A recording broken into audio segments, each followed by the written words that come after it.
everybody, Aaron here in the garage today, and what I'm going to be working on is removing the fuse panel from my Porsche Boxster 986. Now I have a 1998, but I think all 986 Boxsters are very similar, if not exactly the same. Here is the subject we'll be working on. I'll start by raising the front hood here and disconnecting the battery.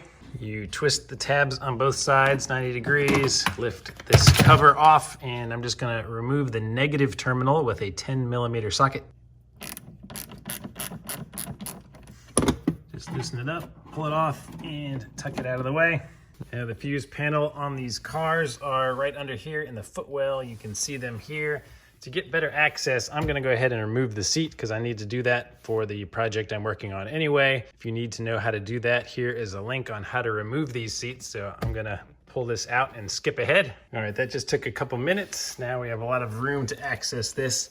You can see there's a place to stick your finger in here and just pull it off. These clips will come out and then it lifts off. That's how you get your cover off. Now, most people only need to remove that cover, so you obviously don't need to remove the seat if you're just checking fuses, want to do anything here, but I want to add a fuse into this panel, so I will be removing it, and there are 4 Phillips screws right here that I need to remove. And yes, before everybody leaves me a lot of comments, I know about the add a fuse where you can just plug it straight into the front of the fuse panel to add a fuse. But I really want to do this the stock way, just not only for the look of it, but because there's no information out there yet on how to do it in case that's what you want to do. It's just a word of caution. These are Porsche Phillips screws, so you need to make sure you use the Porsche approved screwdriver for this. All right, come on guys, lighten up.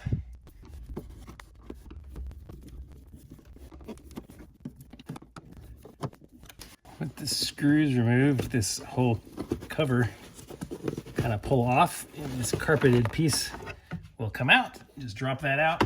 These are some kind of the tabs that are locked in, holding this whole thing in place. So I got to figure this out.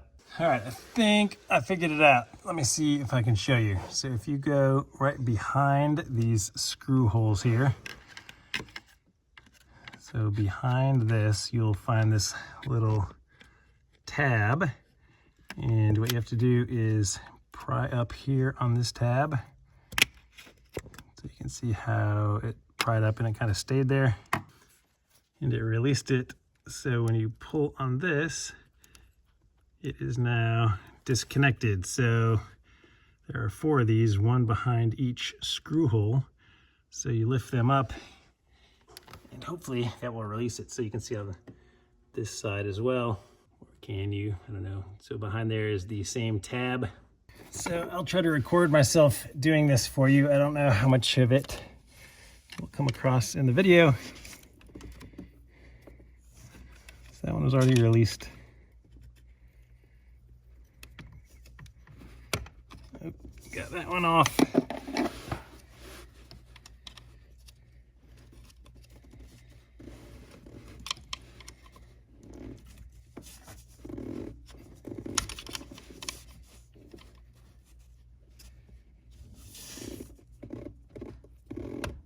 Number 3.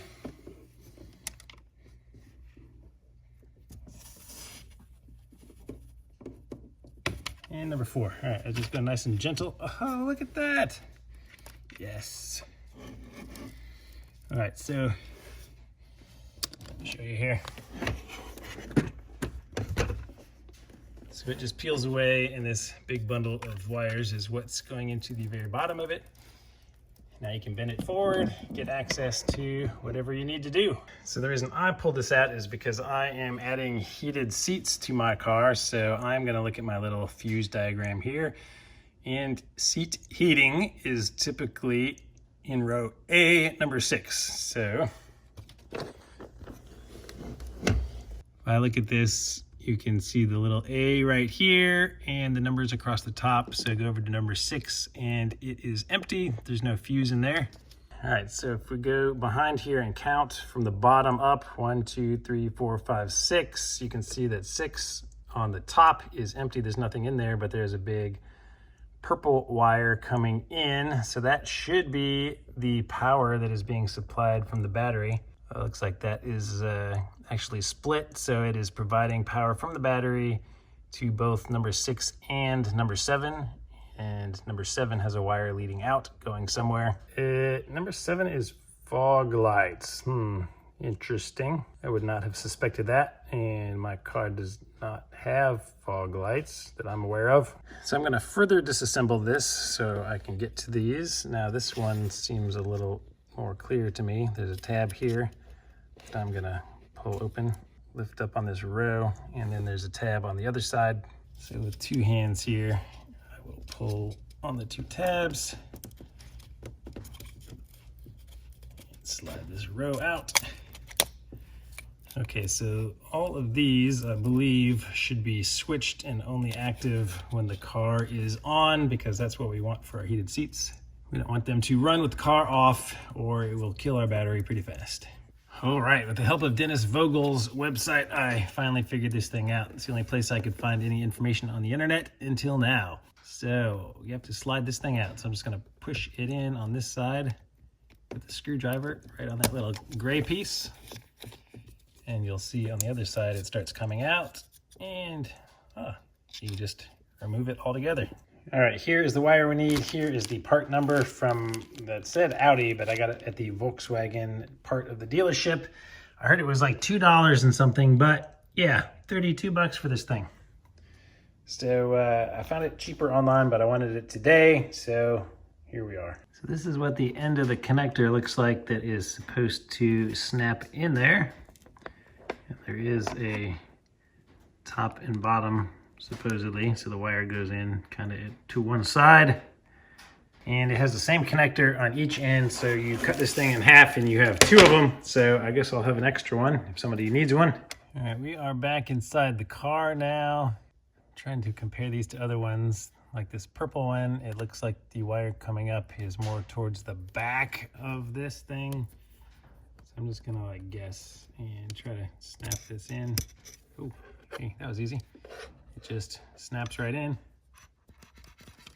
and it locks into place, so it does not come out. That's nice. Now you just take the gray bar, and if I put it in correctly, this thing should just slide all the way back in,